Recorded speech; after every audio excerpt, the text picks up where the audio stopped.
Tahu nggak cara masukin lambang pound sterling atau lambang derajat Celcius gitu saat kamu lagi ngetik?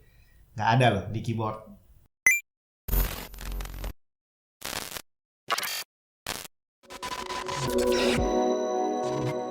Halo semua, Jun di mana? Buat kamu yang udah biasa ngetik pakai Office misalkan, pasti udah paham gimana caranya masukin simbol saat kamu lagi bikin kerjaan gitu kan. Jadi mau bikin simbol apa nih, pound sterling, mau simbol apalagi derajat, simbol alpha, omega, semuanya lengkap. Kamu tinggal cari tab insert, kemudian pilih simbol dan pilih aja simbol mana yang kamu mau dari ratusan simbol yang ada di sana. Nah, kalau kamu udah pernah buka simbol-simbol tadi, itu biasanya langsung tahu bahwa ternyata bukan cuma simbol-simbol aneh, tapi ternyata huruf juga ada banyak variannya. Misalkan huruf A, itu bukan cuma A besar sama A kecil doang, tapi ada A yang ada titik-titiknya, ada garisnya, dan segala macam yang bacanya udah bukan lagi A. Nah, semua itu tidak ada di keyboard. Nggak bisa kita ketik. Emang iya?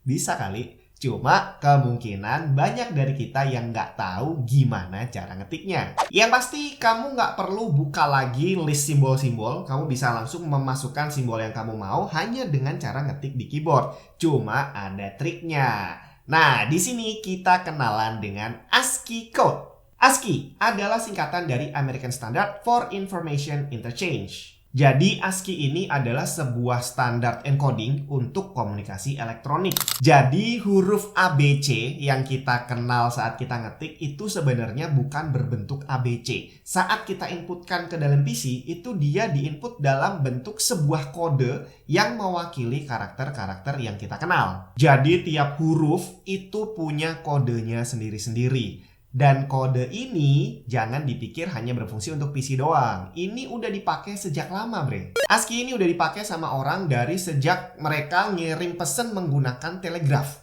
Cuma zaman itu belum ada standar bahwa huruf ini kodenya adalah ini. Waktu itu masih ya sembarang mereka bikin kodenya lah ya. Standarisasi pertama baru dilakukan di bulan Mei 1960 oleh American Standard Association atau ASA yang sekarang kita kenal dengan nama ANSI, American National Standard Institute. Kemudian edisi standar resmi pertamanya dirilis di tahun 1963. Standar ini mengalami perubahan besar di tahun 1967, kemudian dijadikan format network interchange di tahun 1969, terus diupdate terakhir kali tahun 1986 dan masih dipakai sampai sekarang.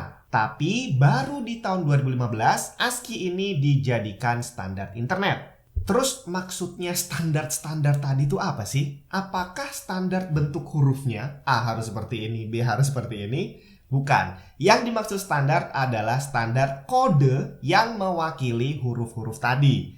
Jadi saat kita ngetik nih huruf ABC, itu ternyata yang diinputkan ke dalam PC itu bukan huruf ABC, tapi kode yang mewakili ABC. Contohnya huruf A diwakili oleh kode 65.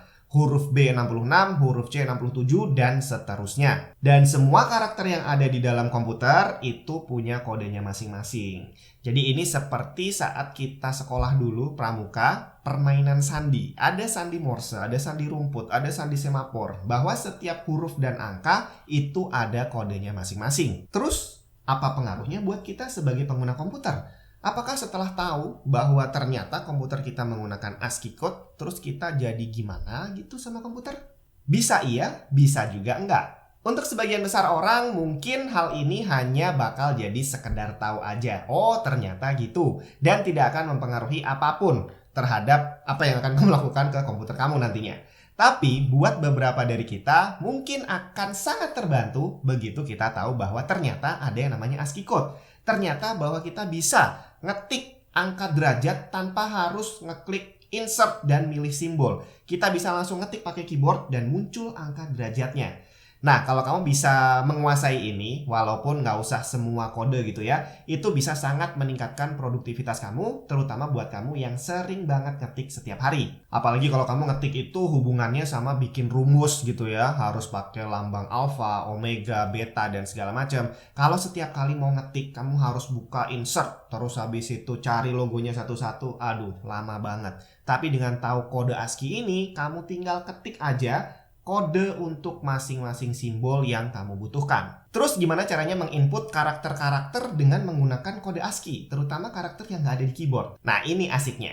Yang jelas kamu harus pakai keyboard full size yang punya numpad. Karena kalau kamu cuma keyboard kecil yang nggak ada numpadnya, nggak bisa. Jadi penginputan karakter ASCII nanti itu menggunakan numpad. Karena semua kode untuk karakter itu dalam bentuk angka. Contoh, kalau kamu mau ngetik derajat Celcius, bulat kecil sama huruf C.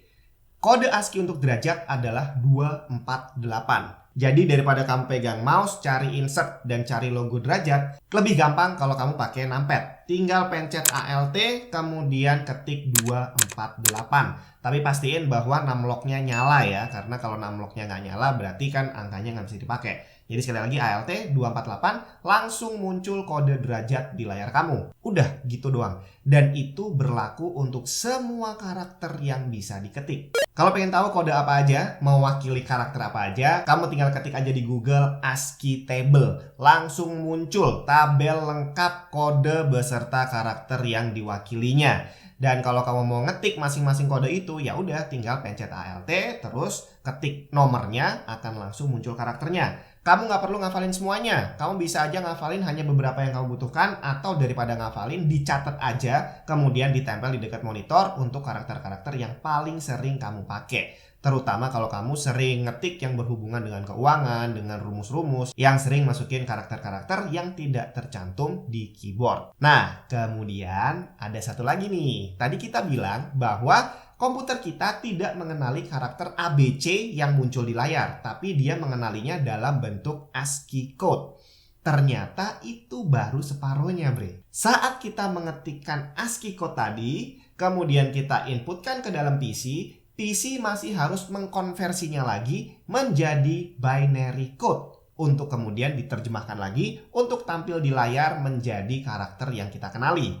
Jadi ternyata prosesnya itu panjang banget. Dari kita ngeklik karakter huruf, kemudian dikonversi jadi ASCII, dikonversi lagi jadi binary, kemudian dikonversi lagi menjadi karakter yang kita kenali. Ribet banget ternyata ya. Dan memang itulah cara kerja komputer kita. Dan semua itu dilakukan dalam waktu sekejap. Gila banget nggak? Kalau kamu pengen tahu lebih lanjut tentang binary code dan bagaimana PC kita bekerja, tungguin videonya dan pastiin kamu subscribe dan aktifin dulu notifikasinya. Sampai ketemu di video selanjutnya.